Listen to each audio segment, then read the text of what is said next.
පුතා අටලෝ දහමට අදාළ නැති සෙල්ලමක් ජීවිතේ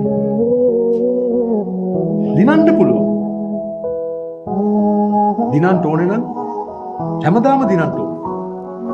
සෙල්ලම් වල දිනන්නේ සෙල්ලම් කරන්නේ උන් නෙමෙයි.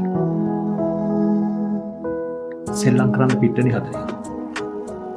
කවදා හරි දවසක සෙල්ලම් කරන්නේ උන්ට ඔබ පිටණියක් හදනවා.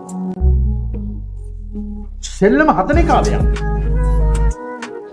සෙල්ලම් කරන තැනක් හදලා සෙල්ලම් කරන්නේ උන්ගෙන් සෙල්ලම් කරනවට සල්ලි ගන්න. ඈ?